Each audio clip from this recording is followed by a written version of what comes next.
So I'm going to start out with a very quick overview of the BANR project.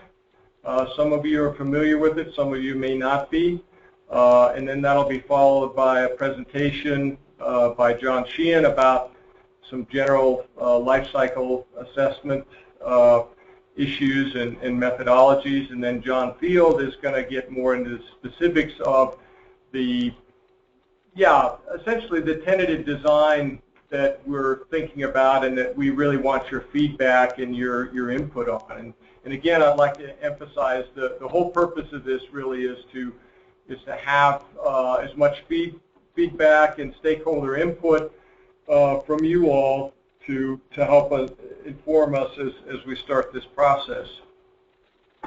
So hopefully everyone can see my screen, which is got the title of the project, the Bioenergy Alliance Network of the Rockies, or BANR. And I just want to give a brief overview of the project objectives and how it's structured so that it'll give you some context for the later discussion. Okay, how do I advance?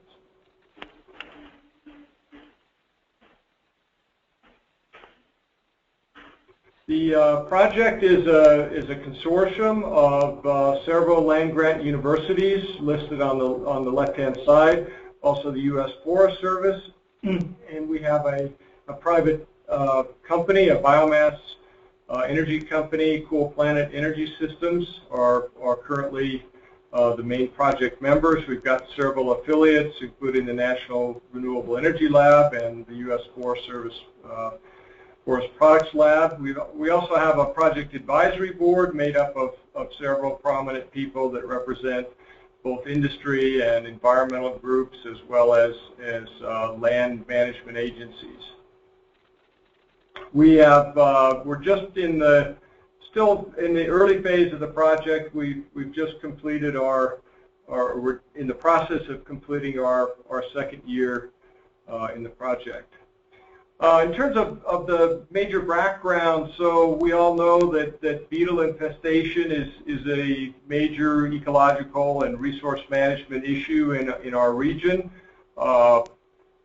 Data is a little bit outdated. As of 2001, the Forest Service estimated that in the whole U.S., about 42 million acres of forest have been impacted by bark beetles, and about half of that area is in the four-state region, really, that is BANR's focus area: Montana, Idaho, Wyoming, and Colorado.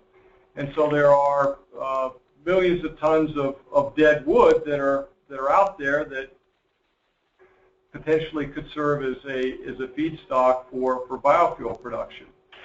And in the context of the beetle-kill epidemic and other issues that have to do with forest restoration and how and forest stewardship, there certainly has been some removal of beetle-kill wood already, is ongoing in some cases and has been throughout the region, and for a number of different reasons, and possibly to reduce risk for catastrophic wildfire, to protect structures and roads, and for basically ecological management of the forest. Get down here, I can do this.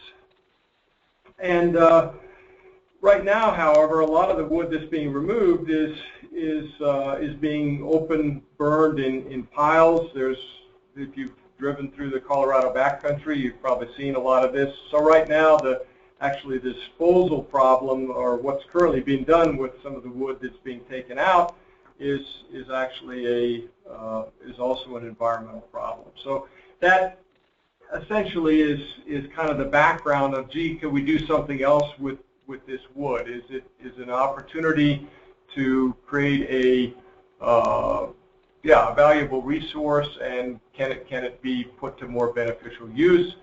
So just thinking broadly that yes, there are some opportunities here. There are large amounts of wood that's potentially available as a feedstock. We don't have to convert the land that the beetle-kill is at to other other kinds of crops or uses. There's no sort of land use change really involved. Right now, there's not a huge competitive use for a lot of the wood that might potentially be taken out, and there are some other synergies with land management objectives, fire mitigation, forest restoration, etc. There's also some significant challenges that a lot of the topography and road access is limited in many areas. Much of the land that's been in these 4 states that have been impacted is state and federal-owned land, so there are policy issues and multiple use issues. Another very important one is that this feedstock, as compared to other kinds of biofuel feedstocks, is really unplanned, unmanaged, it's episodic, it's patchy, and so that create some constraints against the kind of large, fixed biorefineries that are being considered, or in some cases being built to utilize things like sugar cane or corn stover or other kinds of feedstocks. So that kind of gets that's the general background of the problem. Why we're interested in this is to really see, is this in fact a sustainable feedstock or a feasible feedstock that could have these beneficial kind of uses. And the overarching objective of the BANR project is really to provide a science-based underpinning, including research, education, training, and extension to really see if we can support a sustainable biofuel, bioproducts industry using this beetle-killed wood, as well as other kinds of residual wood feedstocks that perhaps not beetle-kill, but might come from forest thinnings or other kinds of woody biomass that currently is not being used for any sort of products. So the way the project is organized is we've got 5 different major task areas here shown on the left. The institutions where they're located is shown in the map on the right. What we're really going to focus on today, though, is really the research component of BANR, and that really includes these 3 task areas that deal with the feedstock supply or availability, feedstock logistics and processing, and then the system performance and sustainability. And really today we're talking about designing life cycle analysis research, and so we're really going to be focusing on this part of the project that we call system performance and sustainability. But I would like to just briefly give a little bit of background on the other activities, other research activities in the project for information. So starting off, excuse me, before I do that, I wanted to mention a little bit about the conversion technology that our main industrial partner at this point, Cool Planet Energy Systems, is using, and they have a thermal they have a thermal processing using pyrolysis to produce drop-in fuels. Their long-term plans are to develop smaller scale modular technologies that can be then scaled up by chaining together multiple modules. And so the idea with that being that you could have facilities that could be deployed closer to the available feedstock supply. They have some demonstration and pilot facilities that they developed in California, and they're currently working on their first commercial scale facility in Louisiana using pine wood feedstocks down there. I also wanted to mention by way of context that we're looking really at the entire region, but we're also focusing on some specific areas to do some more intensive research. Okay, I've got a couple questions here. Let me quick jump in these. Okay, I've got a question here from Jim Moore saying using beetle-kill for biofuels will be in many cases limited by current restriction of wood taking from federal lands not qualifying for RIN generation. And that's certainly true. that's a good point. We're definitely aware of that. I think I will. Well, let's hold off on a maybe a more in-depth discussion of that until we get farther into the into the presentation here. The issue, though, I would say right now is it doesn't necessarily affect the life cycle analysis design. It certainly has a major impact, obviously, on the economic viability of the system if it's depending on federal lands under this current kind of regulation. Another question from Mark Mathis is, how far is Cool Planet from being scaled? That's probably a question I can't really answer right now. I do know that they're still working on the build out of their Louisiana facility, but I will certainly be happy to pass on the question, and perhaps someone at Cool Planet can make a more informed answer to that. So again, the point on this slide was to indicate that we've picked some representative areas in which to focus some of the research to try to overlay a number of the tasks, research tasks within specific areas, because obviously this is a huge region, and we can't afford to be doing detailed field studies at all of them, but this map gives you an idea of the sites that are in the BANR project in terms of kind of intensive case study areas.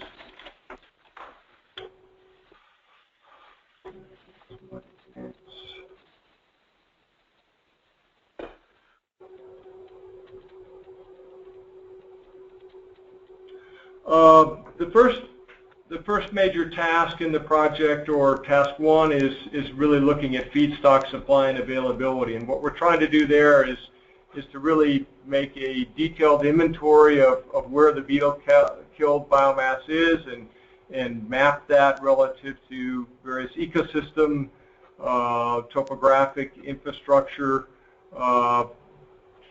constraints.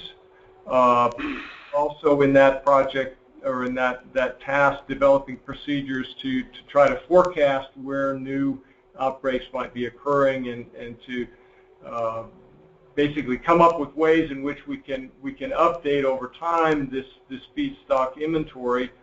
So it's using a combination of field level studies as well as remote sensing to ultimately produce a spatial digital feedstock atlas. Task 2 really deals with feedstock logistics, so it's kind of like this is not necessarily material that is typically taken out of the wood, so it's asking the question, can we look at different harvest, pre-processing, and transport methods? Can we try to come up with ways of really optimizing the supply logistics for moving this material out? And developing silvicultural prescriptions that are suitable for that, and estimating then what procedures or what kind of cost for a given amount of feedstock supply would entail from that. And so we'd be developing cost and production models to try to analyze it. So, as I was mentioning before, we have this task 3.1, which is looking at kind of the in situ, or the on-the-ground environmental impacts. So we're looking at regeneration, at impacts on soils, impacts on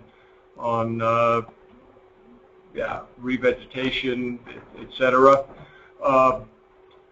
With task 3.2, biochar is a co-product that is a fairly important co-product of these pyrolysis conversion conversion technologies, and so we're looking at really how that biochar could be used as a soil amendment and how that potentially contributes to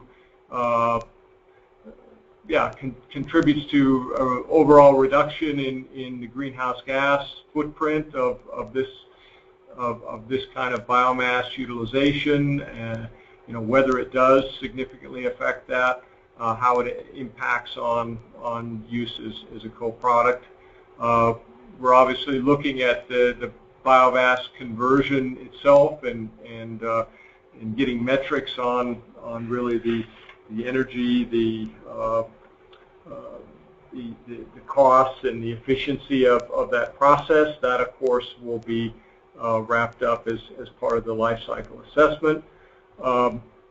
3.5, I'll skip over one, financial analysis. So we're looking at really the economic viability of these kinds of systems.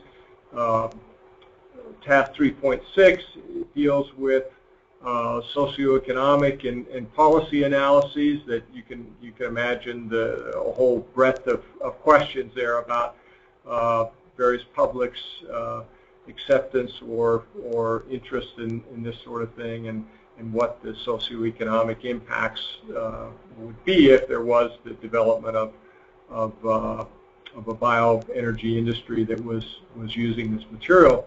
And then I've highlighted two of the subtasks here. One, the life cycle assessment, and that's really what we're going to be talking about today. And so I'm not going to spend a lot of time on that, but also tied in with that is the development of the project of really a decision support system to do essentially environmental assessments for biofuel resources in the region. So just a couple of quick slides. One on how do you make it go down to the next one? There we try that one. Okay, so about the life cycle assessment, the main topic here. So that, obviously, the objective for that is really to do a comprehensive analysis of what the environmental impacts would be of utilizing this beetle-kill wood for bioenergy systems. Within that, we've got to consider the forest carbon cycle and the greenhouse gas impacts of utilizing or not that beetle-kill wood. Within that, we've really got to include the long-term forest carbon dynamics, but also the harvest and transport and processing steps in that, as well as the downstream emissions that would result from various alternative uses of that material. And one of the aspects, and we'll get into this a little bit more in the subsequent presentations, is looking at really the time dynamic accounting in terms of climate impacts, because we've got these long-lived forest stands. So the time to recover biomass is a component of the analysis. And then finally, I just wanted to make a brief mention. Okay, we've got one last slide. And that is that we want to take some of this technology and try to sort of bundle it up into a very smart web-based decision support tool that will include a number of spatial data layers taken from information collected by other parts of the project. For example, the feedstock atlas, the models developed for logistics and environmental impacts, etc., and put this into a system that would allow one to look at various areas to try to say, well, what if I wanted to locate a conversion facility here? How much feedstock is available? What would the impacts of utilizing wood from the surrounding areas and converting that into some kind of a biomass product. So this is really a kind of an end of the project goal is to take a lot of the information that we're going to be be developing with help from you all in designing this LCA to eventually get that into a general use decision support tool. So that's all I had in terms of the background on the project activities that really relate to this life cycle assessment activity that we're going to now talk about for the rest of the time here. If you have questions now about just general questions about the BANR research objectives, then okay, so Mark Mathis has also posed a question that says, who is currently running biochar product at commercial scale, making both char and utilizing energy? Well, there are some biochar manufacturers. Cool Planet, for one, right now has a facility that they are producing biochar sort of offline from residues. They're currently not making commercial biochar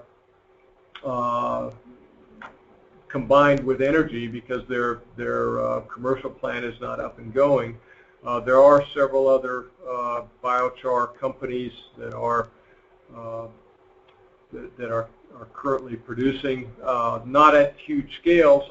John Field here probably knows more about it than I do. Yeah, well, there are definitely some companies out there, and actually I think they're represented on the call here. There are some folks that might be able to speak to that a little bit better.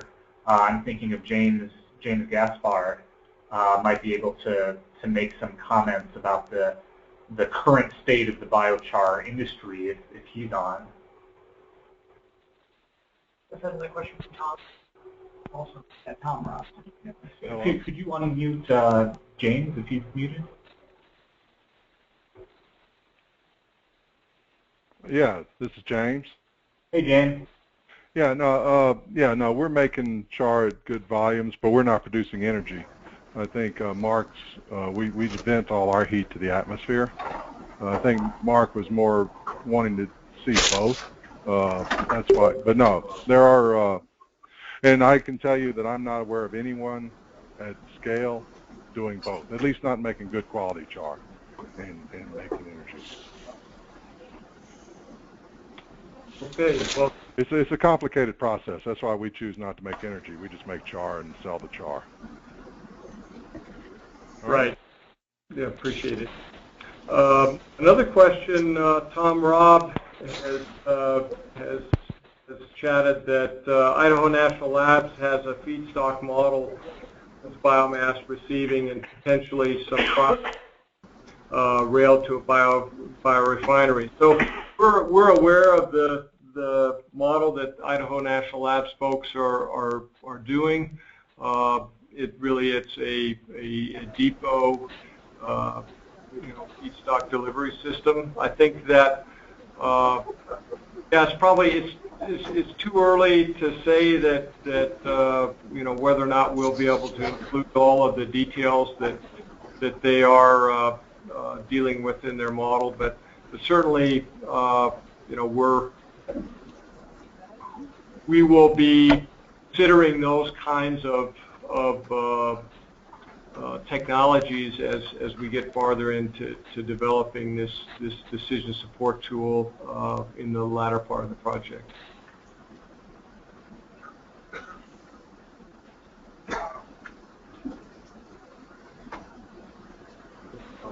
That's all questions at this point. Are there any other questions before we move into the next part of the discussion here this afternoon? There's one from not sure if I can pronounce it quite right, but Indro from the NARO project. Indro, okay, from the NARO project. Yes.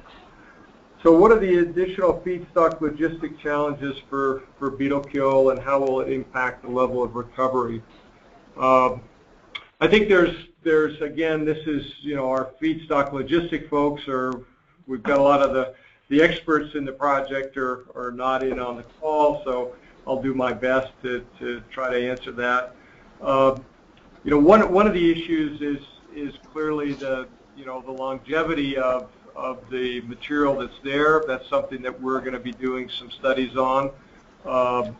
If you've got standing beetle-kill, then it's not necessarily all that different initially, perhaps in terms of harvesting than regular standing timber. As it degrades over time and you get more wind throw and trees falling over and making the kind of jackstraw situations over time, that obviously prevents or presents some very big hurdles for for harvest logistics. And at some point, those kinds of very degraded beetle-kill stands would probably not be feasible really to remove that biomass. So there's an important time element here that is one of the additional challenges.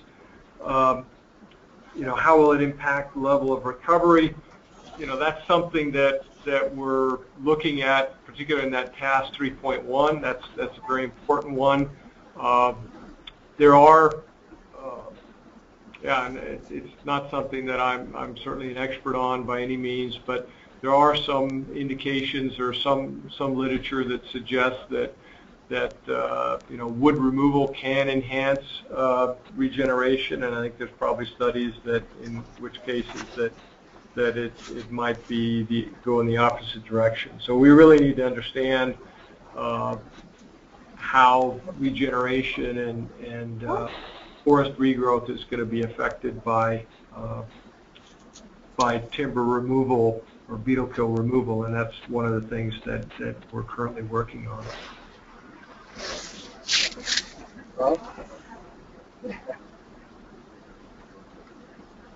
We're good on time. I think we're good on time. Okay.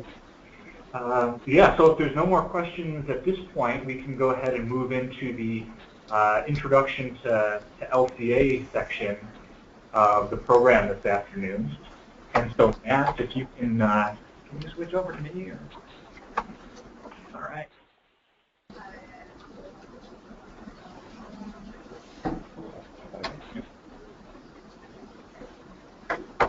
Right. Well, this is John Sheehan, fairly recently of CSU, and I'm going to give you the sort of nickel tour of life cycle assessment, just so that we're all mostly on the same page.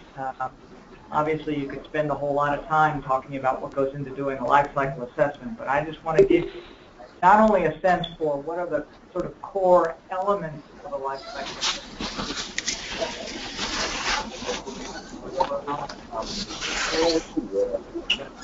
evaluate the technology options in the BANR project. Okay, so the elevator version of a life cycle study, it's basically the desire to capture all of the environmental flows to and from the environment, between the system you're studying and the environment, and to do that as comprehensively as possible.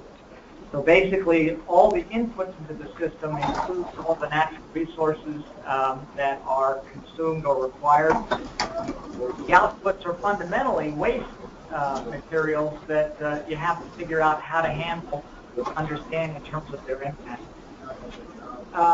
Sort of getting into the fine print a little bit, it's kind of easy to say, well, we're just going to capture the flows that occur at each stage of the life cycle.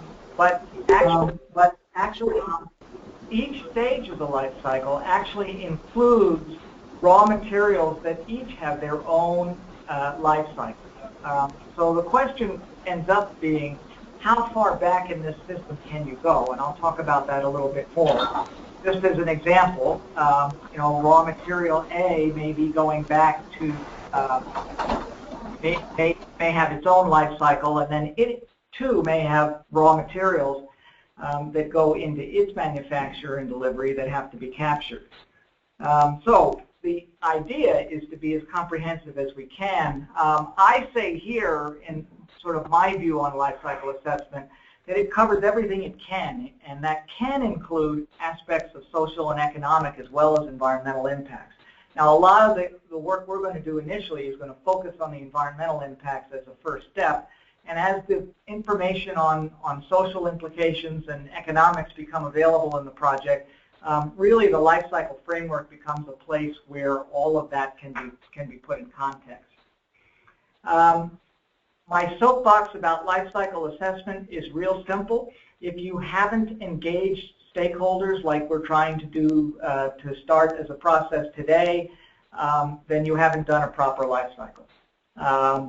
The ISO standards that have been around now for quite some time require this kind of stakeholder engagement early in the process in particular, in the kind of goal and scoping stage, some of which we're really trying to do today, but also later on in the process as you collect data and as you begin to evaluate preliminary results. And sort of not indicated in this picture that I've got here is the fact that this can also be kind of a recursive process. It can come back around where the preliminary results, after we get feedback from stakeholders on them, can lead to changes in the study and perhaps another turn of the crank on the life cycle assessment. And in fact, I think when you see the schedule for the project as it's envisioned right now, you'll see that we do actually envision what we're starting today as a first preliminary turn of the crank that will generate preliminary results that will feed back into a more detailed study that occurs later. And I think John Field will talk a little bit about the schedule for that. The elements that we want to discuss today and that one should be discussing whenever you're doing, sort of making decisions about the goal and scope of a life cycle study. The first is setting the system boundaries. What is going to be included and what is not going to be included in this system. The simplest view of it, as shown here for a typical supply chain for, say, biofuels, basically starts at biomass production, which could be the farm. In this case, it would be the recovery or collection of the beetle-kill materials, through its transport and processing to a fuel, its distribution as a fuel, and then ultimate end use. And typically, there is some kind of baseline or some kind of product that you're displacing, and you take some credit for the avoided emissions associated with the supply chain that you're displacing. In this case, it would be a petroleum-derived supply chain for a given fuel. There are questions, though, because these things are not quite linear. There can be branches of co-products that come out at different points in the supply chain. I show here, say, a co-product coming off of the bioconversion facility. If it was a corn ethanol plant, it would be things like animal feed, distillers' dry grains. For soybean to biodiesel, it would be the soy meal that's an animal feed byproduct.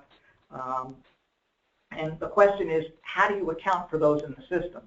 The easiest way to do that is to allocate the emissions that you're calculating for the whole supply chain on some kind, using some kind of simple algebra, some kind of simple math to calculate how much of the emissions you want to allocate away to the co-product and not include in the life cycle chain of the product or service that you're studying.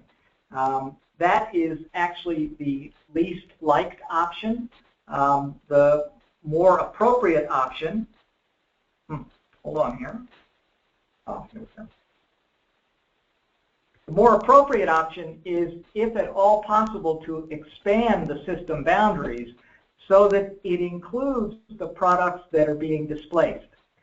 So in this case, if in the example of, say, soybean meal as an animal feed coming off of the conversion facility, you might well actually include an offset for the amount of other animal feed sources on some kind of equivalent basis that are avoided as a result of this product being put into the marketplace.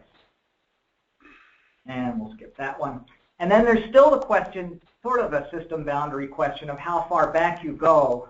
The example I'm showing here is the tractor on the farm. So we know that in order to grow soybean or any particular crop that might end up as a biofuel, you have to use fossil energy in a tractor to do all of the various farm operations that are required.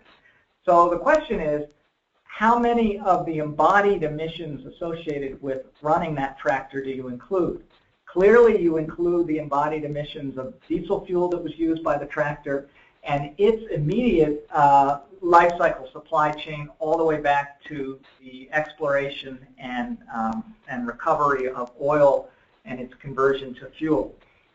But you can actually go farther than that. You can actually include the manufacturer of the tractor itself, the manufacturer of the tires, the road infrastructure associated with the whole supply chain that led to delivering a John Deere tractor to the farmer. And basically, fundamentally, this means that you can end up with a system boundary that's pretty much infinite. And clearly, that's not practical. In a lot of cases, the manufacturing of the tractor itself or equipment like this is excluded on the assumption that it's a relatively small contributor to the life cycle, but that's something that you can look at as you do the study. People like David Pimentel have taken it one step further and said that all of the inputs associated with supporting the life of the farmers and the workers on the farm and the clothes that they wear, the food that they eat, all should be included as part of the system. And in various ways in his studies, he's actually done that. You know, you can get into a long philosophical debate about what makes sense in that regard, but clearly, you know, there are practical reasons for kind of avoiding that level of depth. So finally, then there's the functional unit. Functional units for life cycle assessment basically say, look, I can't compare this option for a given product or service unless I have a consistent basis for comparing it, and that's the functional unit. So if it's a biofuel, it could be as a functional unit that you normalize all the flows to a gallon of that fuel or its energy content, or to some service that's delivered. So if it's a passenger vehicle, it might well be a kilometer or a mile driven. For a diesel engine, it could be the amount of work that's actually delivered by the engine. These are all things that we need to actually come to agreement on. Okay, then there's a temporal scale. This is something that I think quite often gets ignored, but it's really important. Are you talking about characterizing the various stages of the life cycle in terms of what they look like today or what they look like at some point in the future? And that goes for both the technology, the core technology in the supply chain, as well as the supply chain that you're comparing yourself to. So in the case of, I think my next slide may actually get into this. Oops, no. In the case of our systems, you might be talking about whether or not you're including a look at the baseline for a petroleum fuel in terms of what it looks like today or what it might look like 10, 20, 30 years from now. For biofuels, it's quite often always a future perspective on it these days because there is so little actual existing production for which you can say this is a characterizable system in a current context. Okay, so then there's spatial scope. That doesn't get trivial either. The spatial scope probably depends on which part of the system you're talking about. It can be a combination of landscape or local spatial scopes or regional, national, and global. And as I say, it's a combination because for things like the petroleum life cycle, the exploration and drilling for oil is global, and its transport is global. And it would be crazy for the spatial scope of that supply chain not to be global, even if the spatial scope for some of the biofuel supply chain itself is regional or more local.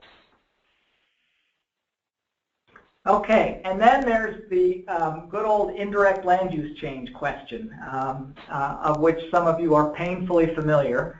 I certainly am. There is the idea of what we've talked about so far as strictly attributional LCA. So all of the embodied flows that we can try to capture that are directly associated with the supply chains that we're evaluating. Since about 2007 or 2008, particularly in the biofuels world, we've seen a switch over to a perspective that now is referred to as consequential LCA. And this tries to capture indirect, say, market-mediated effects that occur as the result of introducing a new supply chain, even if those emissions and flows are not directly associated with that. And so in the case of biofuels, it can in particular focus on questions like the more pressure that this new supply chain puts on global land supplies, the more you might expect that there would be indirect land use expansion issues that need to be accounted for. There may be very well similar types of indirect influences that we might need to consider in this beetle-kill scenario, but that's something that we'll get to a little bit later and also probably look at more deeply and see what we think as the data emerges. Finally, and believe it or not, people can forget to do this, you need to ask what metrics you're going to use to assess the sustainability.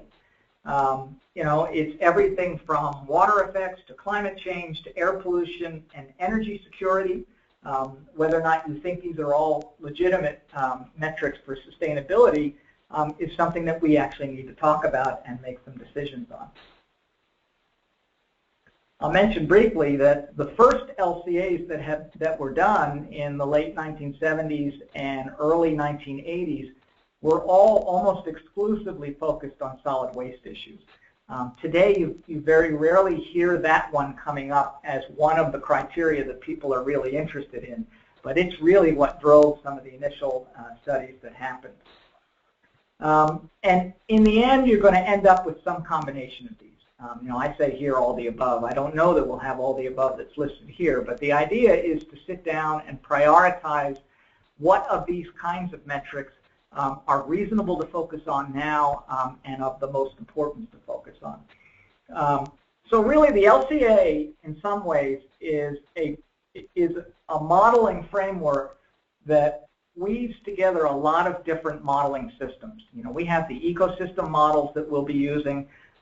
We have economic analysis and process engineering models that tell us about the material and energy balances associated with different processing steps. All of these things converge in the life cycle assessment, and that in some ways is what makes it such a unique and valuable tool. So I'm just going to end with a very simple example of a life cycle study that a number of you may be familiar with. Keith Postian and I are certainly very familiar with. And that was a study that we did in the early 2000s, looking at the effect of collecting corn stover and utilizing it as a resource for producing ethanol. So when we presented to our stakeholders, I'm kind of showing this more to give you an example of why it's actually important that we're asking you questions about the system design and why it isn't just necessarily obvious to the expert LCA practitioner, if you will, what the system should look like. So when we went to stakeholders in Iowa to look at this study, we basically presented the simple system that's shown right here, a supply chain that starts at the farm, includes the harvesting and collection of the stover, its transport, its conversion in a second-gen cellulosic ethanol facility, its introduction into and distribution in the fuel system, and ultimately its end use. That is a pretty typical way that people would go into looking at a life cycle. So we also recommended to the stakeholders as a starting point for discussion that we, a specific type of functional unit. And when you read the ISO standards for what a functional unit should be, it really should reflect a particular service that you can use for functionally comparing different systems. And in the case of ethanol as E85 or in a blend, that service is a mile driven, and we actually suggested that as the functional unit. We also proposed that we were adding to the farm system the whole soil ecosystem, which was really kind of new at the time for any of these types of life cycle studies. First time we'd really integrated these kind of ecosystem models into the life cycle assessment.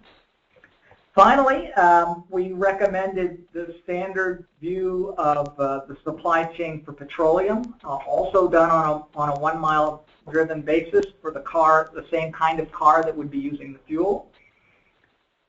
And we recommended that it focus on using that petroleum as a baseline from which we would subtract the net emissions of the system.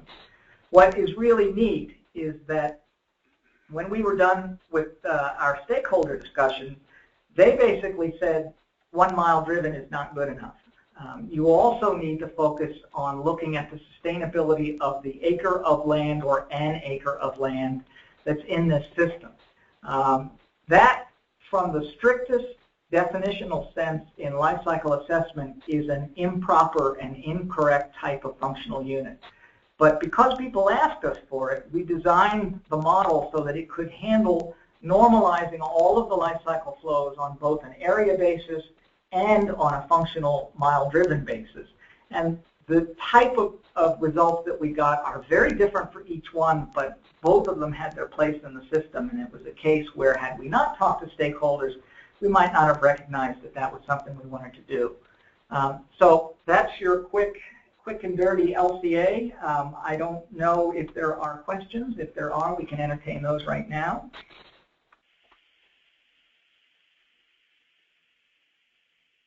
All clear as mud.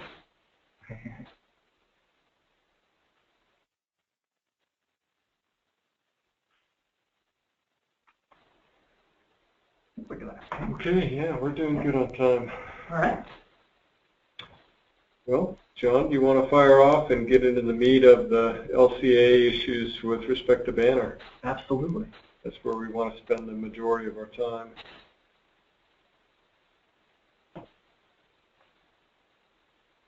All right. So, Matt, if you could, switch over control to me, please.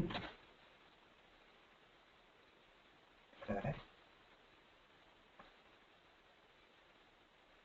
Right. You guys see my screen? All right, there we go. All right, thanks a lot, John. My name is John Field. I'm here at the CSU Natural Resource Ecology Laboratory. I just recently finished up my PhD in Keith Poston's group here. I focused mostly for that work on switchgrass and life cycle assessment around switchgrass production. So this is a little bit of a change of pace. But I've had the opportunity to be part of the Bioenergy Alliance Network of the Rockies all throughout the process, from when we were first developing the concept and submitting the proposal for that. And so it's my great pleasure to be here today introducing our preliminary plans for LCA as part of that BANR project.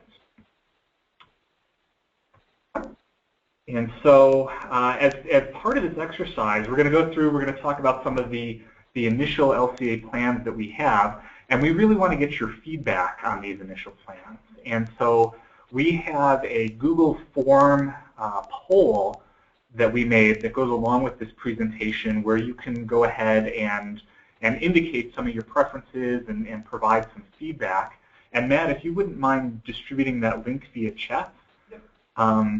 I think the idea here will be that the link should pop up in your chat box, and you can go ahead, if you're interested in providing some feedback, you can go ahead and pull that form up and then follow along in real time. If you have strong, clear preferences, you can go ahead and mark those as we go, or if not, you can certainly follow up after the discussion today and fill out and submit that form. Again, we're very interested in your feedback here. And let me try to bring up that form and show you what it looks like. All right. Okay, so yeah, it's just a simple Google Forms-based survey here, where we'll start off asking you for a little bit of identifying information so we know who we're getting feedback from.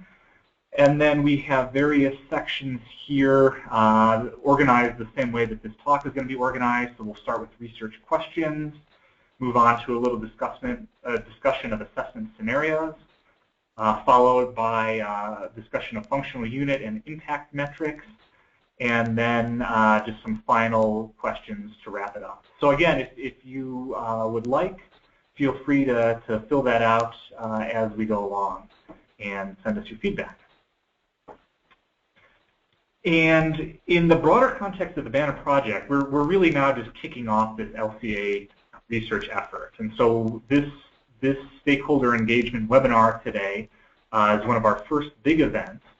How we plan on proceeding for the remainder of our BANR project, we'd like to spend the next year working on a first-order LCA and sensitivity analysis for the types of beetle-kill wood to bioenergy biochar systems that Keith described in the first presentation.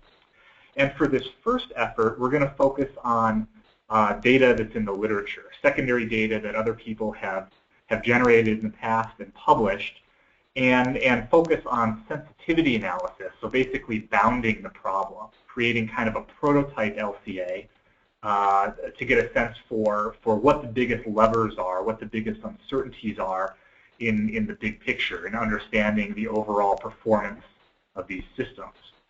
So about a year from now, we hope to have that prototype stood up, and we're hoping to engage our LCA stakeholders in a more specific focus group where we'll actually go in and review those initial efforts and tap everyone for detailed feedback on those results, on our approach, our methods, and like that. And so if anyone that's part of this call today has interest in participating in a focus group like that, I think the last question in that survey asks that question. So if there's interest, please let us know. We'd love to have your participation in the future.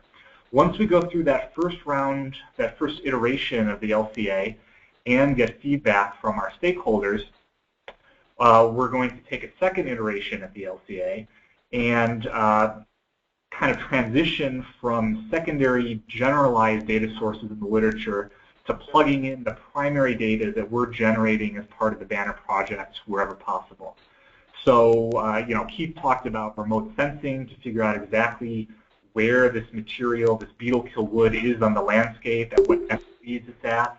He talked about our logistics research partners figuring out the optimal equipment configurations for getting this material harvested and ground up and out of the forest, things like that. And so all of those specifics that we're generating within the project, we're going to then propagate into our prototype LCA and make it more specific for the BANR project, for our 4-state area of interest here in the Rocky Mountains. And then finally, at the very end of the project, we're going to try to integrate these results into a broader decision support system that Keith had also briefly introduced. So that's the big picture. For today, a little bit more specific, we'd like to basically accomplish 3 things. We'd like to start off communicating our preliminary plans and thoughts, our research questions, some of the details around the LCA process that we're proposing here, the assessment scenarios we want to look at, the functional units that we want to consider, and then finally some of the impact metrics that we want to assess. We'd like to go ahead and run through all of those details and then probably open things up for broader discussion right at that point, because we really want to make sure that we do get as much feedback from you all as possible today on these detailed things that are going to inform and constrain our design and our activities moving forward. Once we get through that, we'll circle back, and as time permits, we'll talk a little bit about modeling methods, what we're thinking about doing in terms of tools and techniques for the various parts of the life cycle. There's a lot of technical detail that we can get sucked into there, so we're going to save it for the end and make sure we get the big picture in first. So yeah, soliciting your feedback is very important. We'd like to get, as laid out in that survey, general reactions on the research questions, and then some more specific feedback on the scenarios, the functional unit, and the impact metrics specific to this LCA. And then finally, as we talked about, we're recruiting participants for a future BANR LCA focus group. We're envisioning something a little bit more extensive than what we're doing today, you know, maybe something that's more like a half-day meeting, possibly with an in-person meeting option. So if you're interested in that, definitely let us know. So starting off with our BANR-specific LCA research questions, you know, there's a wide variety of different avenues that you can take in LCA, a variety of different questions that you can try to answer or effects that you can try to focus on. Greenhouse gas mitigation is central to the proposal that we wrote for the BANR project. It's central to understanding bioenergy systems in general. So our first LCA research question, what is the greenhouse gas mitigation potential of beetle-kill biofuel biochar systems? And specifically answering that question relative to other baselines, relative to other ways that you might manage the forest, relative to other uses you might have for that bioenergy feedstock material that you're harvesting. So that's our first research question.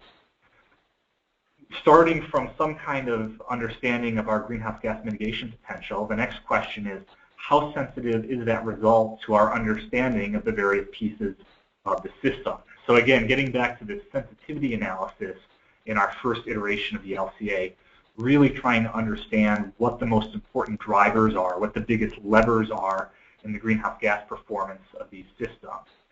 Dividing it up broadly between the way that the supply chain is configured, the way that the ecosystem carbon balance is responding to our bioenergy harvest, and then getting the details of biogenic carbon accounting correct. So basically merging those two perspectives of supply chain and ecosystem carbon response is our second research question. From there, we have this important byproduct, this important co-product of these bioenergy conversion systems based on thermochemical conversion technologies is biochar, and that's a very interesting material. It's very central to the business plan of many of the companies that are working in this area. And an open question there that we hope to address and include in this effort is how well we can predict the biogeochemical implications of using biochar as an agricultural soil amendment. And what I mean by that are questions like how stable is the char when you apply it in an agricultural system? How long-lived is it when applied to soil? Does it have interactions with native organic matter in that soil? Does it lead to increases or decreases, positive or negative feedbacks in that way? And finally, are there effects on crop productivity and or nitrous oxide emissions in these agricultural systems where we're using it? So there's a lot of interest right now in biochar as a strategy to either improve yields or to make agricultural systems more efficient with inputs, you know, to stretch fertilizer application a little bit farther. There's also a lot of interest in biochar as a method for potentially suppressing some of the N2O emissions that are such a serious part of the agricultural greenhouse gas balance in a lot of systems, for example, in the Corn Belt in the U.S. So research question number 3 is how well understood are those biogeochemistry effects associated with biochar application. From there, kind of a big picture question, you know, looking at the greenhouse gas implications of these systems, when you start to consider the greenhouse gas mitigation targets that are out there, so incentives associated with the renewable fuel standard at the federal level, associated with the California low carbon fuel standard at the state level, or other voluntary carbon markets that are out there, as you start to incentivize carbon mitigation and monetize that greenhouse gas savings, how does that affect your overall view of system design? Are there feedbacks on the optimization that you would do from a purely financial standpoint? Do you have to re-envision that system at all to the extent that you want to consider greenhouse gas mitigation and then maximize your greenhouse gas benefit? And then finally, up to this point, everything that we've talked about has been greenhouse gas emissions, but that's obviously not the only environmental metric possible in one of these bioenergy systems. So broadening the question broadening the scope of the analysis a little bit more, what other environmental or human health impacts might affect the viability of the proposed system? So things like water impacts or local air pollutant impacts, things like that. What else do we really have to consider to have a credible life cycle assessment that really informs the debate around these systems? So all of these questions are included in that first section on the questionnaire on the Google form. If you have reactions to these, if you think some of these are more interesting than others, please go through that form and let us know and give us some preliminary feedback on that. And we've got a couple of questions that are coming in. Tom Robb is asking about gas mitigation being compared to a baseline scenario of doing nothing, and what's the implication for that biomass? Is beetle-kill material going to burn in a fire? Is that the baseline that we should be considering? And that's an excellent question. That's something that we're going to get into in the next 2 or 3 or 4 slides here. So I might hold off on that one for just a second, but that's a very good question. That's exactly the kind of thing that we're right now we want to get your feedback on. Second question. Mark Mathis asks, can you discuss the issue with biochar getting global acceptance on carbon sequestration? And that's another very good question. And that's something I'm not sure that I have a great answer for myself. I would tend to open that one up to the group, to some of the biochar experts in the audience, or maybe Keith or John, some of the other people here, if there are any specific reactions to global acceptance or global standards around biochar carbon accounting. I could just say really quickly, this is Keith Fostian in Colorado, that I know there are some efforts, at least in the voluntary offset market space, where people are developing or perhaps already been submitted methods for crediting of biochar amendments. And once within the voluntary market space, once those have been accepted by the registry and have gone through public comment and the other kind of review process, then in theory, projects could be started that would include biochar amendments. There's certainly a lot of interest internationally. I don't know that there's much of a regulatory environment right now, but I think it's still very much an emerging question. But right now it's perhaps not so relevant because biochar costs are high relative to what carbon credits are. So I don't think offset markets at this point are really driving demand for biochar, but perhaps in the future, certainly if there are large-scale deployment of systems for bioenergy production that are producing very large amounts of biochar as a co-product, then to the extent that that can be profitably used as a soil amendment with potentially with carbon credits going along with that, then I think you'll see a lot more action in that area and development of policy and guidelines. This is John Sheehan. I'll just comment real quickly. If you think about it, the research that's being done as part of this project really is contributing knowledge to the discussion about whether or not on a global scale we should be accepting carbon sequestration. It's sort of similar to the question that was asked earlier about whether or not there's a problem with federal lands not being included as being able to participate in RINs. The more information studies like this bring forward, the more people can come back to questions like that and begin to ask whether or not we need to be making changes to that policy or policies on a global scale. And with regard to biochar specifically, And I'm sure this is something that James or Jonah or others from the biochar sector could answer in a lot of detail. But I get the impression that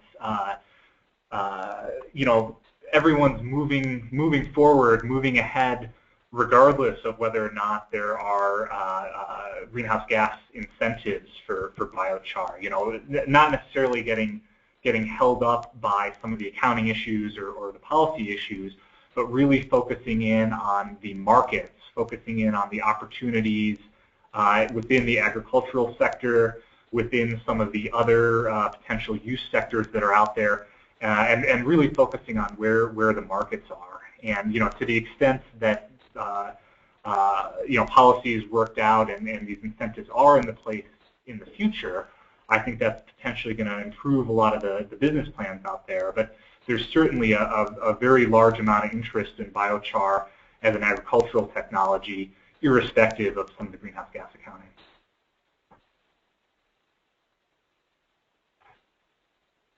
Okay. I'm seeing a couple of other good questions here that I think are going to be addressed at least partially in the next section. So I'm going to hold off on those for just a few more minutes and circle back to those. So from these LCA research questions, you know, the next thing we do is to go in and start talking about some of the specific assessment scenarios that we want to look at, some of the detailed comparisons that we want to make. And for the purposes of our work and based on our interactions with our logistics people and some of the experiences, some of the feedback we've gotten from land managers on the ground in Colorado and Montana and other places, one of our primary goals here is to make sure that all of our LCA scenarios are really grounded in the current state of activities that are happening in these forests here in the Northern Rockies. And the way we kind of conceptualize the problem, the way we think about our options, is there's beetle-kill in lodgepole pine and ponderosa pine all over these areas, and there's kind of a range of things that are happening on the ground right now or that could happen in the future. So there's a fraction of stands out there that have this beetle problem, that have high mortality, you know, maybe 60 or 70 or 80% beetle kill in these areas, that as a land manager you wouldn't want to actively do anything with. You wouldn't want to intervene, you wouldn't want to try to harvest any of that material for a variety of reasons, either because the slope is prohibitive, maybe the access is poor, you're too far from the existing road network, maybe you're in an otherwise ecologically sensitive area. And there's a fraction of the landscape that's pretty much off limits, that no one that has experience with these systems would really advocate going in and messing with. And so that's something that we can you know, just write off and throw out of the analysis. From there, there's a fair number of stands that are currently or will in the near future being actively managed. And in a lot of cases in these lodgepole systems that we're usually talking about here, you're talking about even-aged management, so you're talking about either clear cutting or some kind of seed tree treatment where you are basically at the stand level, at the stand unit, taking all of the material off and regenerating the stand. So we tend to refer to that as a regenerative harvest. And there's a fair amount of that that's going on now on privately owned lands, on state-owned lands across these different states. There's a little bit of that going on in the context of protecting roads, protecting campgrounds and other recreational infrastructure. And typically what you see in a system like that is if there is timber infrastructure in proximity to the harvest, if there's a sawmill that will accept that beetle-kill material that you're taking down, typically you have a timber harvest, timber sale as the way to kind of pay for that active management. And in the course of that timber production, you're co-producing a slash byproduct. And so these are, when we talk about slash, we're talking about the tops of the trees, we're talking about the branches from the trees, and the bark that's stripped off the trunk in the course of processing for lumber. And that's all material that's either left within the stand, if it's removed at the point of harvest, or it's left at the landing, right? So then whole trees are dragged out of the forest to a central point and they're processed there. And typically that's the material without a whole lot of value, and so you'll often see that slash being burned, as Keith alluded to in the first presentation. So there's a fair amount of instances on the landscape where you do have this active management either going on currently or going to happen in the near future that's generating large amounts of waste biomass that's not being used very well. So that's an opportunity, a potential opportunity for bioenergy that we definitely want to consider in our assessment activities. On top of that, in addition to these stands that you don't want to touch, these stands that you're definitely going to go in and actively manage, there's a lot of stands out there where the landowner, the land manager, might be interested in active management, might want to get some of this material off the landscape, might want to have a regenerative harvest to get the stand growth kind of kick-started and off in the right direction. But the manager, the landowner, may not be able to do that for practical reasons. It might not be economically viable for him. And that's potentially another opportunity for bioenergy, to the extent that we're adding value to some of these low-value, typically underutilized byproducts. That might potentially change the economics for some of these landowners and land managers out there, and they might do more active management across a larger area, a larger extent of land than they would otherwise, thanks to bioenergy and the value that it creates. So that's another perspective that we want to represent in our life cycle assessment that we're conducting here.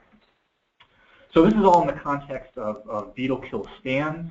By the BANR project, we're trying to be a little bit broader than that. We're also considering thinning treatments and other sorts of management in non-beetle affected stands, to the extent that there is still some lodgepole out here that hasn't gotten the beetle yet.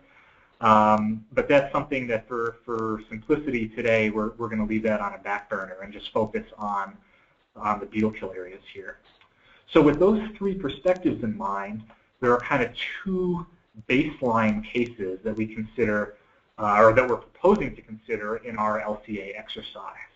And so the first baseline would be one of these situations where there is currently, or will be in the near future, active management in a high beetle mortality stand. So that's one of these cases where somebody is going in for a variety of different reasons, a variety of different motivations, doing some kind of regenerative harvest, removing timber from that stand, and then producing this slash byproduct that's typically burned. And so to the extent that that's a potential feedstock for bioenergy, this management and slash burning is a first business as usual or baseline that we're going to consider in our analysis. The second baseline, second business as usual case is that other case we talked about where you are in an infected stand, you do have high beetle mortality, but without bioenergy changing the economics, you wouldn't necessarily go in and actively manage and intervene in these stands. And so in that case, the regeneration of the stand is going to proceed unassisted, and there are implications for that, as somebody alluded to in the questions. There's implications for how quickly that stand regenerates, and how much dead material there is as potential fuel, ground fuel for elevating the risk of catastrophic wildfire. So in that case, our baseline is no management, no intervention. All this dead material stays in place. It eventually falls down and then degrades slowly over time, but adds to the fuel load in the interim. So from those two baseline scenarios, we can define a set of 4 analysis scenarios that we want to look at in the context of this BANR project.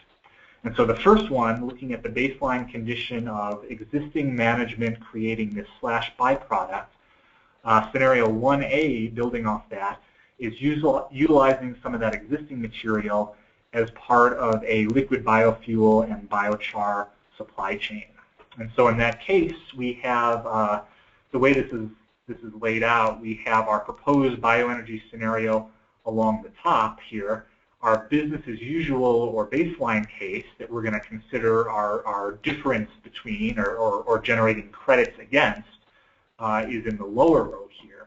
And so in that case, the status quo is taking those trash piles, burning them, and then associated with that, because we're not generating any biofuels or any useful energy outputs, we are considering kind of a business as usual case for liquid fuel production. So something like crude oil extraction and refining to gasoline products and running our cars based on that.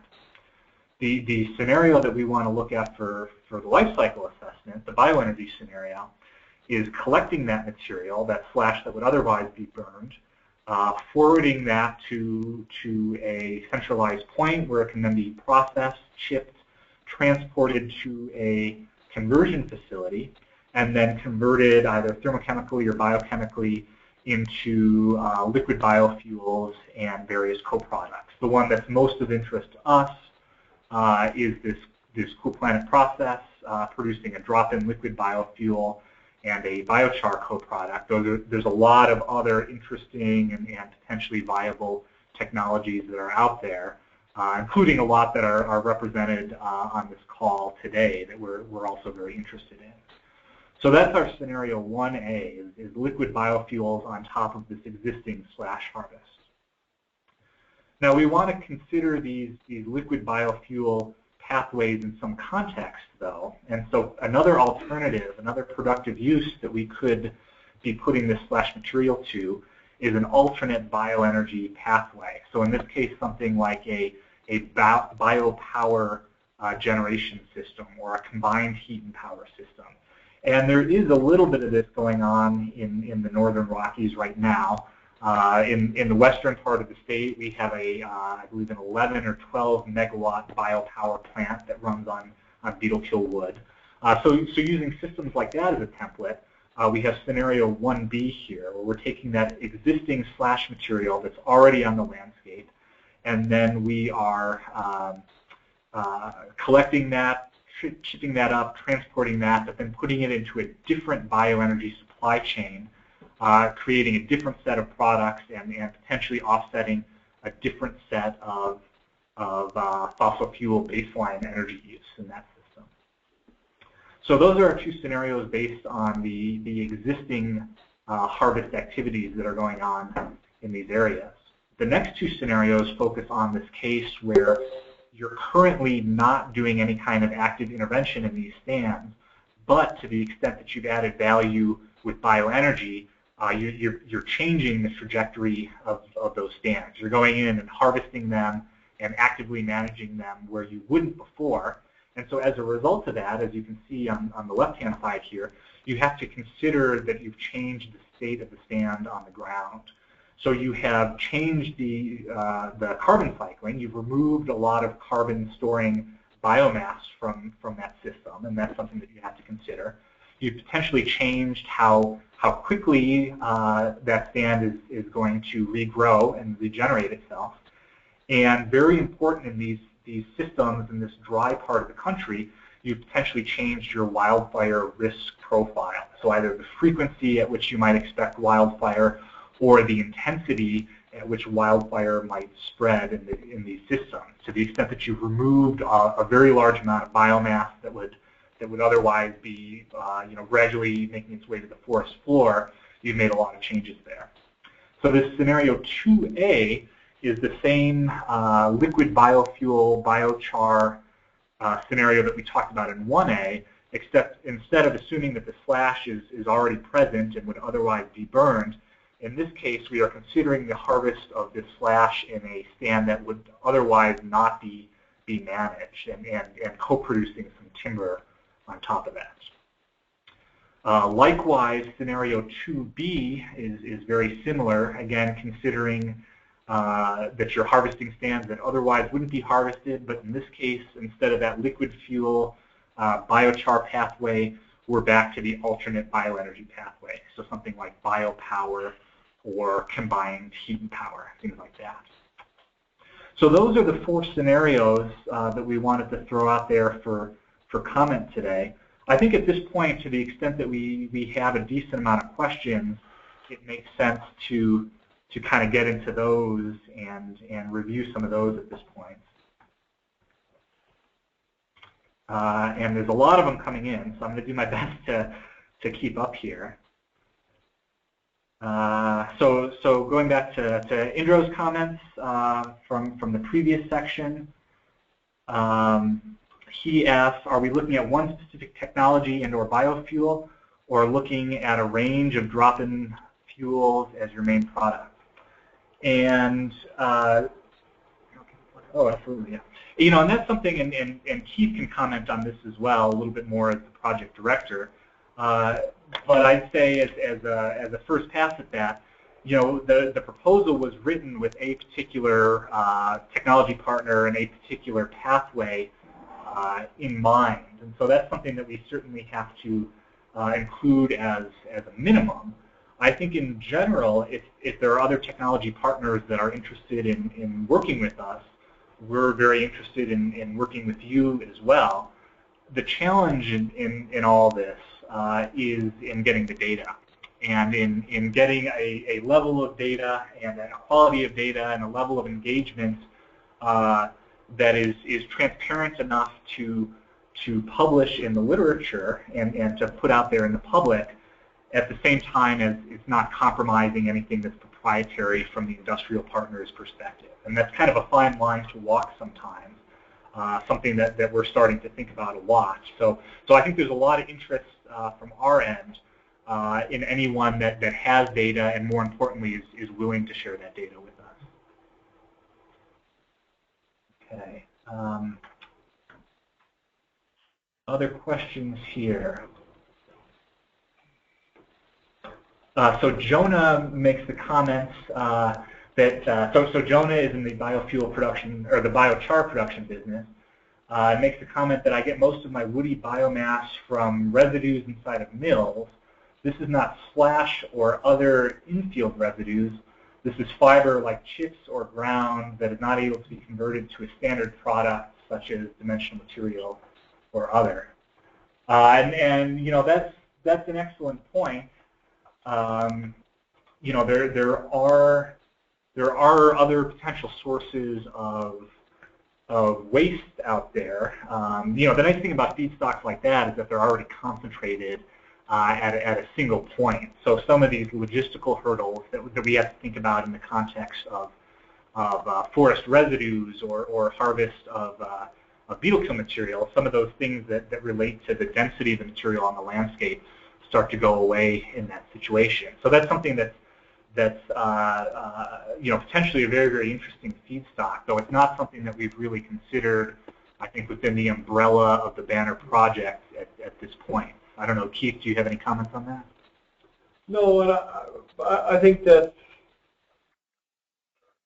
I think that's correct. One of the issues would be with mill residues.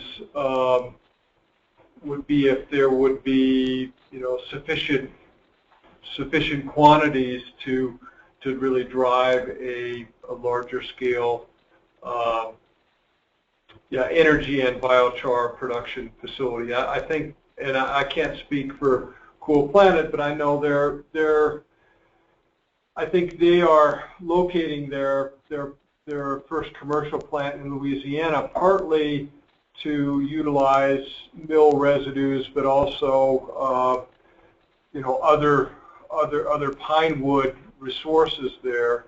I think if there was a significant amount of, you know, if you were doing a life cycle assessment for that would include a consideration of the mill residues, you know, you could certainly do that if you knew, you know, what quantity of residues was going to be available and you know, what other kinds of issues of collection and transport of that materials that it might go to a facility. But now, I also think that sort of a priori, the way this project's designed, it's intended to focus on the beetle-kill, and for that reason, things like mill residue may not explicitly show up in the life cycle assessment.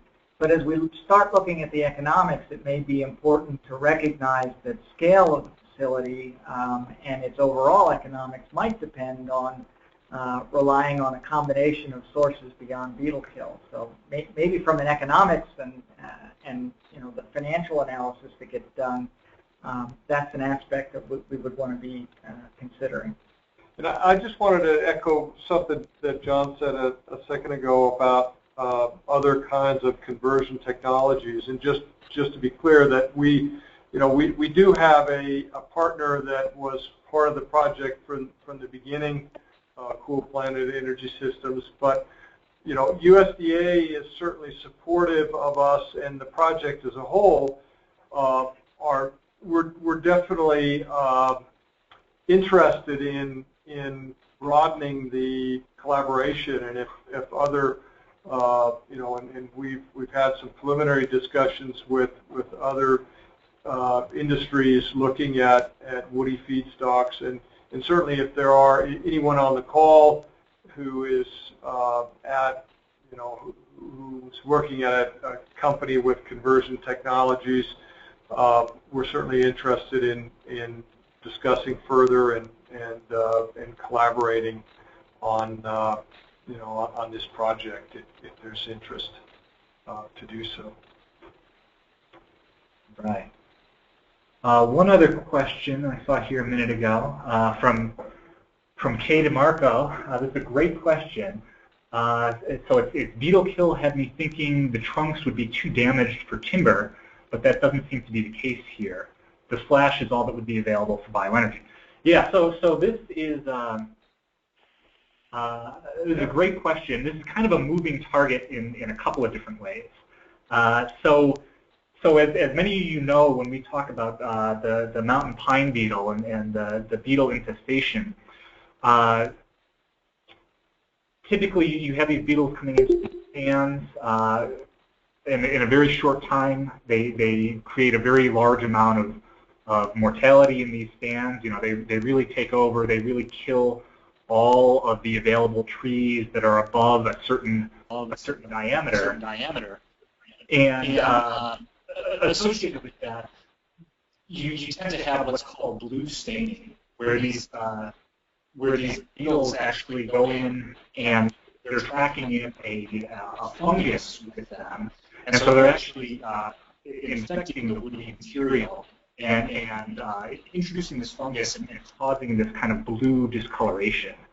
And so that's something that there's been, historically, there's been some hesitation in using that material for a lot of traditional lumber and wood products applications. And what people have found over time is that it doesn't necessarily affect the strength or the viability of the material. Some people even like the blue stain as kind of a unique, decorative, interesting thing.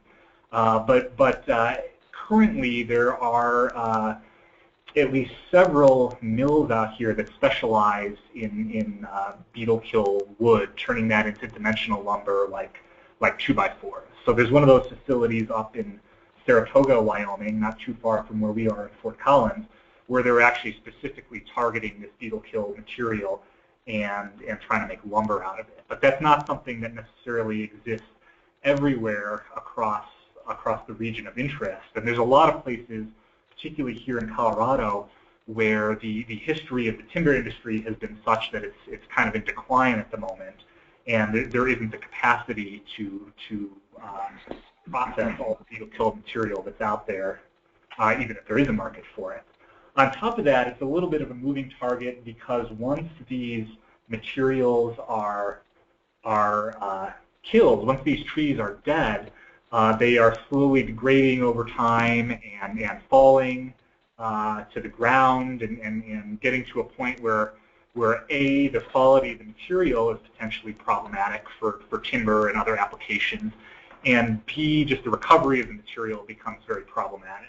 It's very, very difficult to pick this material up off the ground once it's fallen. So there's, for the purposes of our assessment, we're kind of considering a finite time window of, maybe 5 years, maybe 8 years, something in that ballpark, up to which this material is still viable for a lot of applications. It's still practically recoverable, but then after which the degradation, the quality of the material, and the practical feasibility of recovering it go down.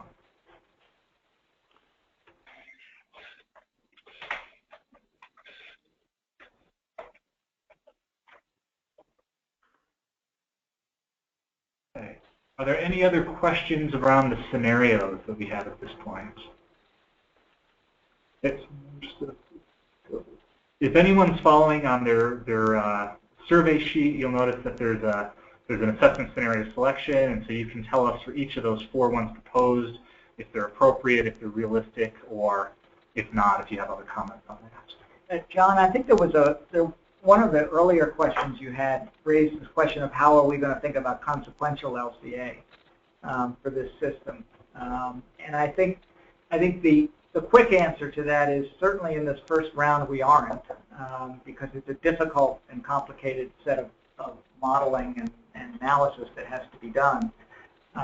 But certainly feedback or ideas on what consequential aspects to this system there might be is something we'd like to hear about. I can certainly envision this idea that, as John pointed out, where there are scenarios where land that's currently not economic becomes economic, that might be a source of indirect effects for potential either positive or negative benefit impacts associated with the introduction of the technology. Negative in the sense that it might make it more economic to expand into lands that currently aren't being considered.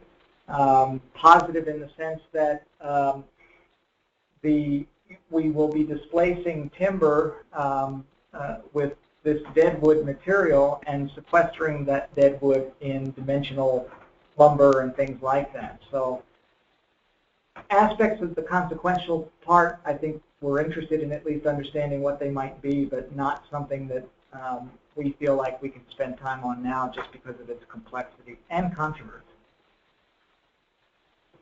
Yeah, why don't you go ahead, John? All right. Yeah, so we've got a couple of more slides that are specific to the kind of the mechanics of doing the LCA. Did I skip one? Yes. Yeah, so for the next slide, the choice of a functional unit. This is something that John Sheehan introduced in the previous talk. So a lot of times you're talking about a fuel basis, a basis of distance traveled in a vehicle. So as he alluded to in the Cornstover project example, there are cases where area-based units are appropriate. And so, what I'd like to propose here is that one of those area-based units being central to the LCA work through the BANR project. So specifically looking at the management of a hectare of land in the forest, one of these forest types that are vulnerable to beetle infestation, and then at various initial states depending on the scenario baselines in question, but really focusing in on that area metric, that area-based functional unit, and focusing in on that because there is so much potential variability and so many questions around the best management practices in these beetle-kill stands.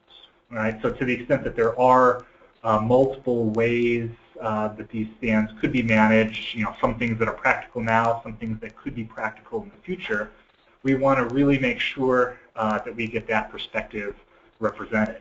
The other reason for focusing on an area-based metric is because that this isn't a feedstock that's cultivated or engineered or purposely produced.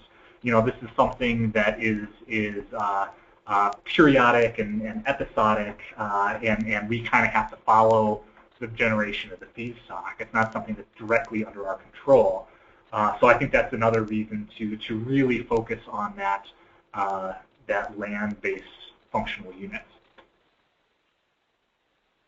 But we're certainly interested in everyone's feedback on the best way to do that. And then associated with that, another important aspect of the LCA to talk about that's directly included in this survey are the potential impact metrics that we're going to focus on. So we've talked a lot about greenhouse gas emissions. Those will obviously be included in this effort. But beyond that, we want to have a sense for what the concerns are in terms of other environmental impacts, in terms of human health impacts that we're going to want to address in order to really lend, to really inform the debates and lend credibility to these different plans. And the short list that we put up here, so looking at local air pollution, looking at wildlife habitat issues, wildfire risk, water consumption, water quality or stream flow issues, soil quality or erosion issues, or energy security. A lot of these were actually motivated by Googling around and looking at some of the groups who are opposed to bioenergy expansion out there and some of the concerns and questions that they're listing out. So we really want to make sure that to the extent that's possible, we can expand the scope of our efforts and include as many impact metrics as we can that people are concerned about to really have the most leverage on this debate. And I'll note here that we have some tools in mind and we have some expertise in-house. Some of these things we can address more easily than others. But for the purposes of discussion, I'll just leave the list open so we don't influence anyone's opinions or anyone's voting here. I think this is another good opportunity to kind of kick things back open to the group and see, are there any feedback, any comments so far, or any general feedback on these potential impact metrics or the proposed functional unit for the analysis? Is there anything on this list that you guys absolutely want to see, that you think is essential? Anything that you think is a red herring? What's that? Or anything that's missing. Or anything that's missing, yeah. This is not a comprehensive list, certainly.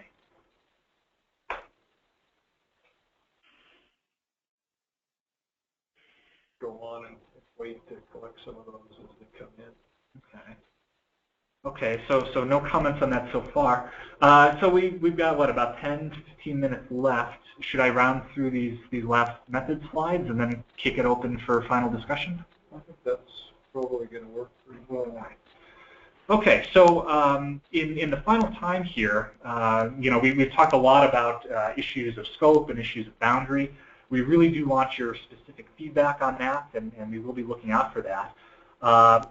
Moving on from there, though, we wanted to throw out a few just general slides about the way we're thinking about this assessment problem, some of the tools and techniques that we hope to use to start to model this system and conduct this life cycle assessment. And so we typically divide up the problem here. We separate out and think about supply chain emissions and then stack and tailpipe CO2 associated with biomass carbon.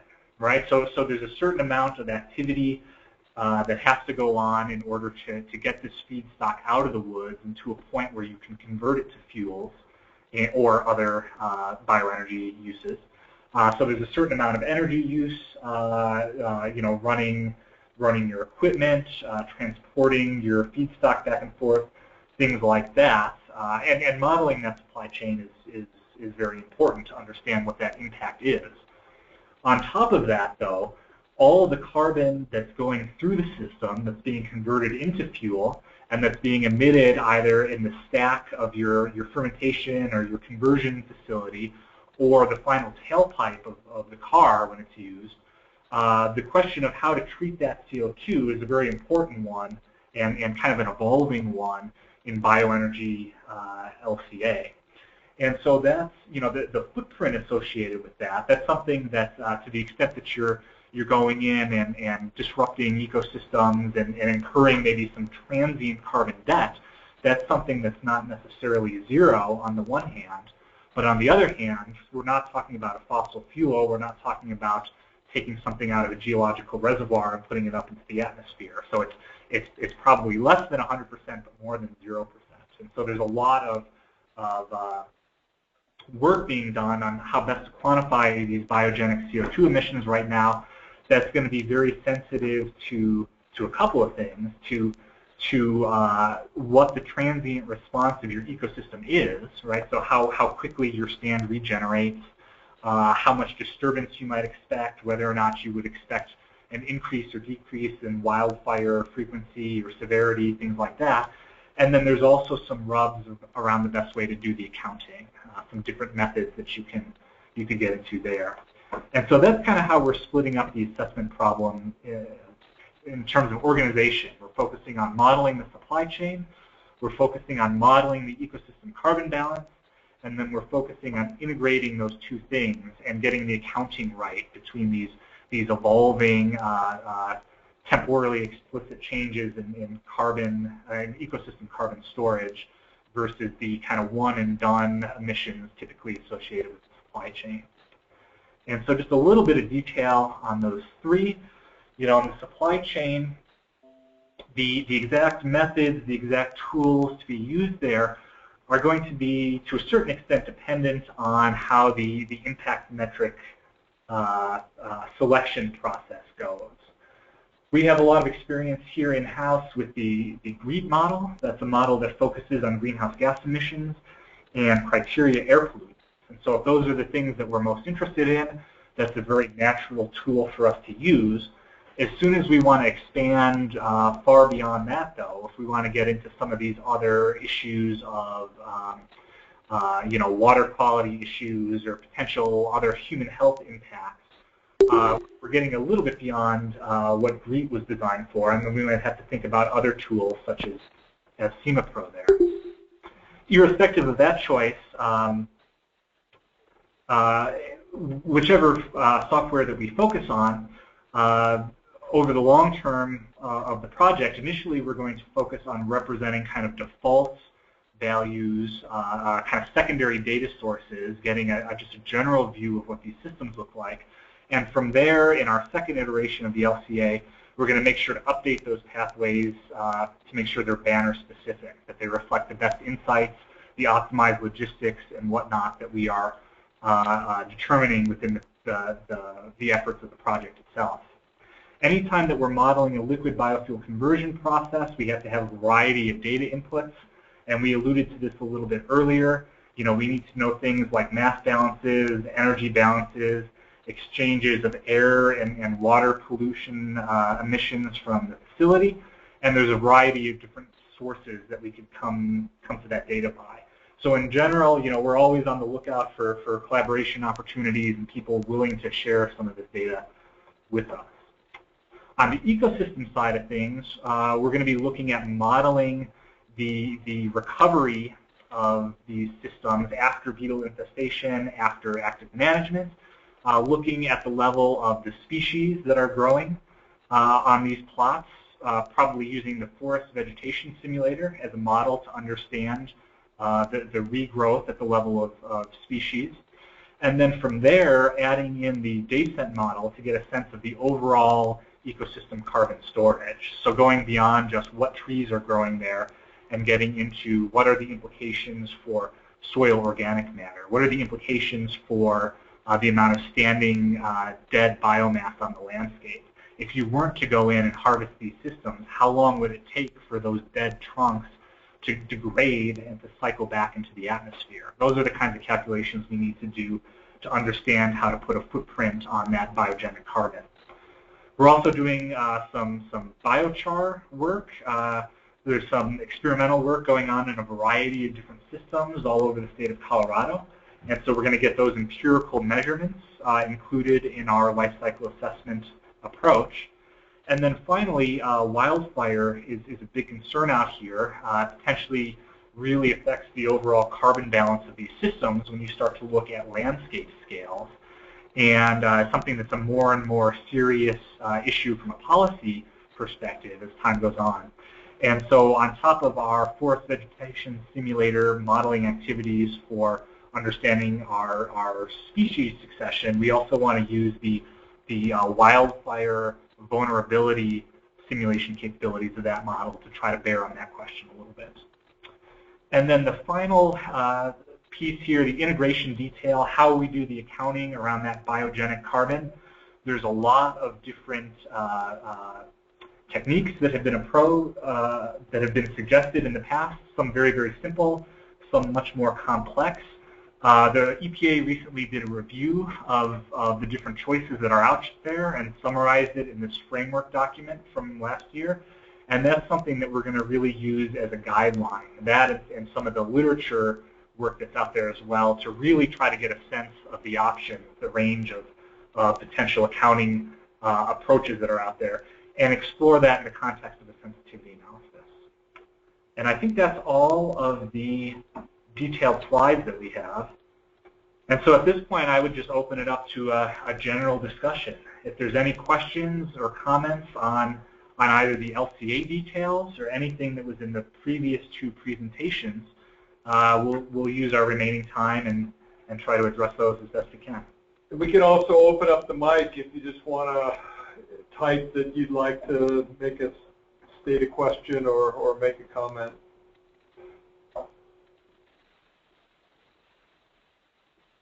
So, all the way down in your chat.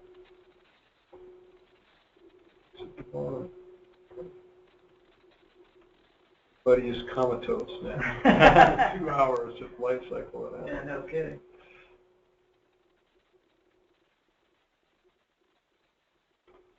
I guess I'd also ask at this point the questions that were raised earlier in the presentation. If there are any follow-ups on those, if there's anything that we didn't quite address the first time through in the responses and you'd like to know more about, please feel free to throw those out now as well. And maybe I'll chime in about, there was a good question about the RINs credits on federal lands that I skipped over, not wanting to spend too much time on it.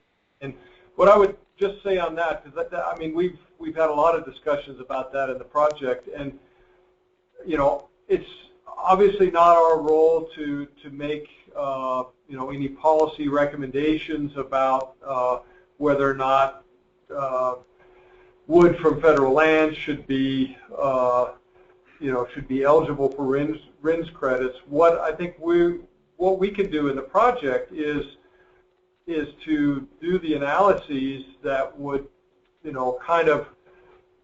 compare the situation if RINs credits were allowed at some level for certain kinds of wood derived from federal lands. If that policy were changed, what would the implications of that be? And so, is that a significant barrier or not to this system, to a biofuel industry with this kind of feedstock in the western states, or isn't it as important? So, it's our job really to assess the implications of those kind of policies, but in a very policy neutral manner, if you will.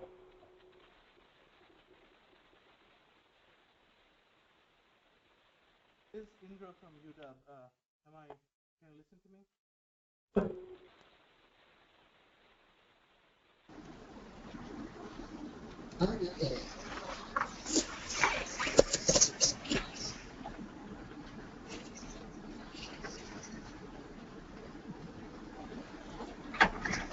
So I might ask the industry folks that are on the call today, are there the plans that we've presented so far, would you say that those are meeting your needs? Are those addressing the questions that are of interest to you?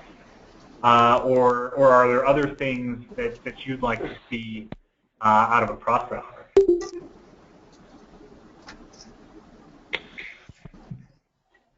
Now, this is Jim Moore. From my standpoint, I think what you've presented is going to meet the majority of our needs. One of the key issues, of course, is the biogenic CO2 and how it's handled. We've actually done a life cycle analysis on a biofuels to liquids plant, and we've got the results back to the GREET model. So we're interested in definitely interested in what you're doing. This is James Gaspard. Is my mic on? Yep. Yeah, we got you. Yeah. I'll tell you my question. I mean, we're chasing different markets. We're not chasing the ag markets. My big question is accessibility to the beetle-kill. We've been surveying all the loggers we can find, and we seem to only be able to find about 90,000 tons a year of available wood. And then everybody gives us the excuse of NEPA studies and everything else. Is this industry going to have access to this wood in Colorado, or we're looking in other states now because, we need more wood than that. I mean, how is this going to help, or is there wood available that we're not aware of? I mean, because it seems to me like on federal lands and stuff, you got to go through all these studies before anybody can cut down a tree, even if it's, No, I think that's an excellent question, and certainly something we've talked a lot about. It's funny because there's been an enormous amount of open pile burning that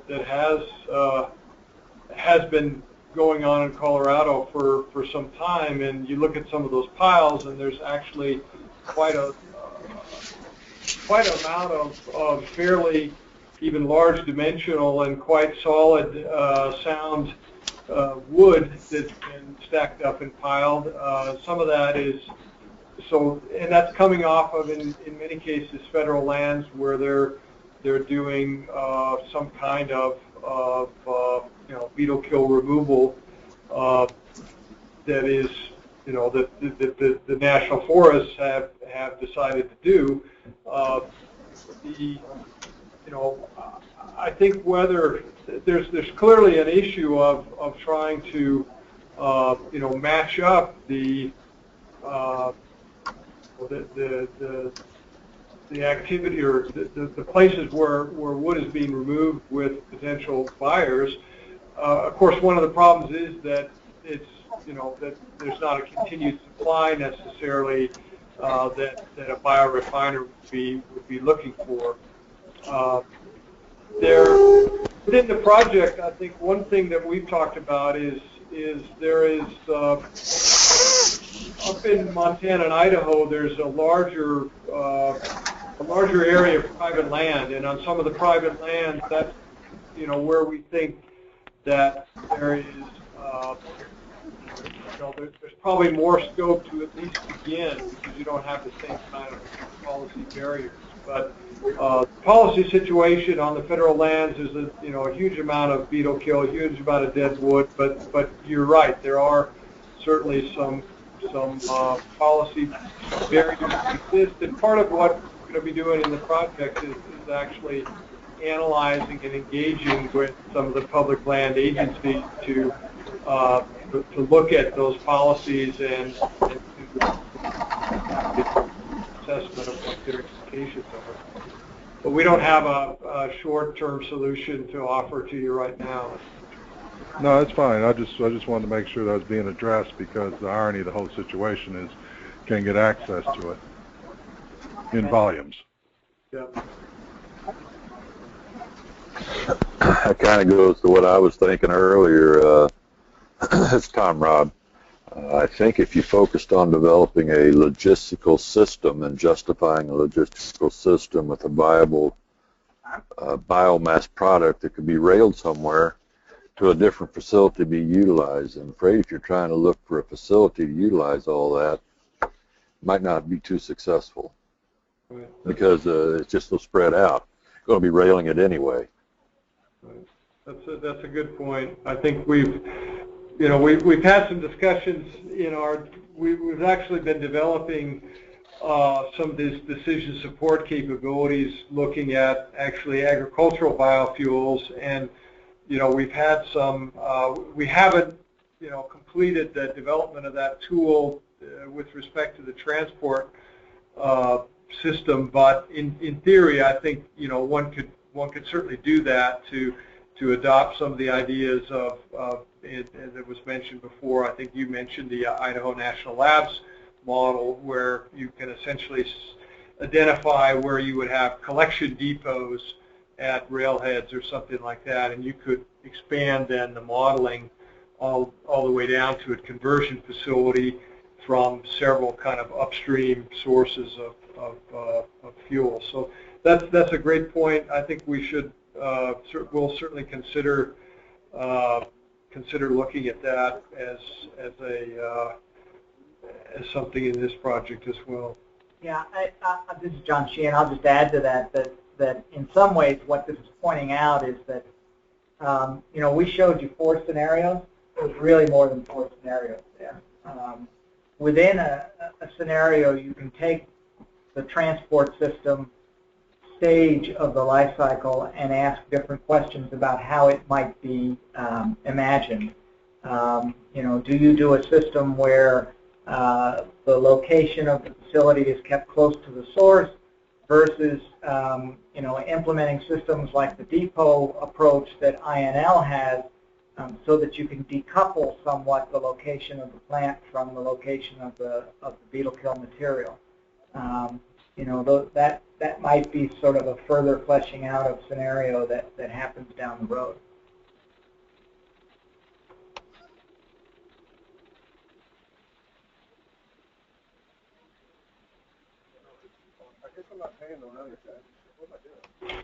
All right. Overall, it's a good project, guys. I like it.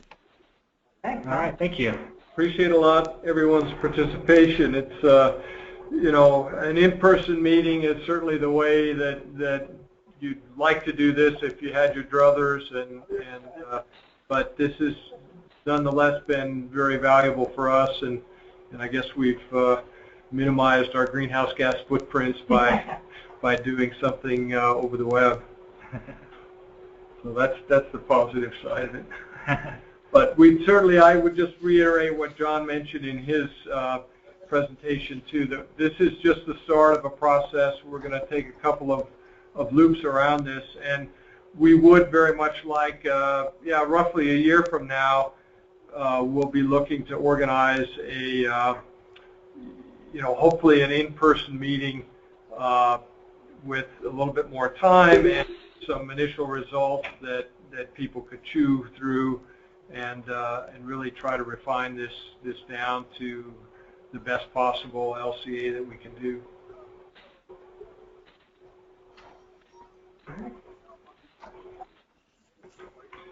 All right, thanks everyone that stuck it out for the full 2 hours. Definitely send in your comments on that Google form. We're eager to have a look at those and get your feedback. And if anyone has any other questions or follow-up or anything else, I think everyone has my email. Or feel free to check out the BANR website and go to the Contact Us section there if you want to get a hold of us.